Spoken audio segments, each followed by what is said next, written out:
如果你是想来忏悔的，那你来错地方了。我不是上帝，给不了你宽恕，请你让开。哎呦，这老猜来猜去的，什么时候才能谈恋爱啊？女追男隔层纱，你懂不懂啊？要不晚上你找个好点的餐厅约他见个面，然后话题合适的话，你就表白试试。你又不是不知道，我们俩中间隔的那是铁丝网，万一他拒绝我了，那以后我该怎么办呀？多尴尬！感情中总有一个冒冒失失的人，事情才能进展下去，不是吗？行了，你别想了，想来想去越想越复杂。走了，不吃了，我得带你化妆准备准备。走。不行，等会儿还有工作。哎呀，上什么班呀？当然表白比较重要了。走了。不，走，快。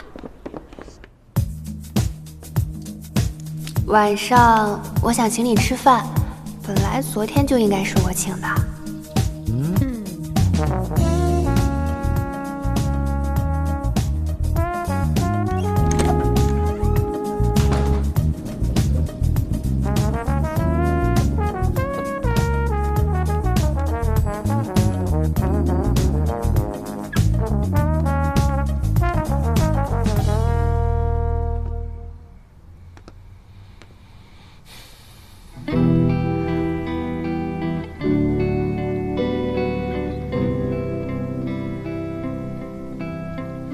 3年了，你终于敢出现了。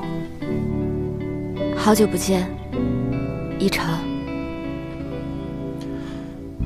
看来李小姐过得不错呀。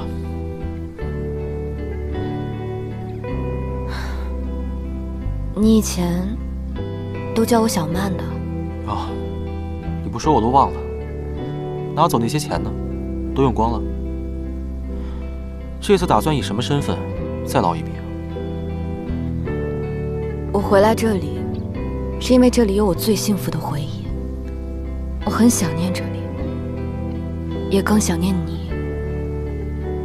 李曼，你说这些不觉得可笑吗？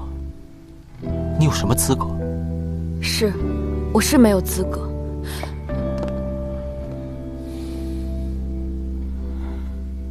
可是不管你信不信，这3年来，我每天都活在崩溃的边缘。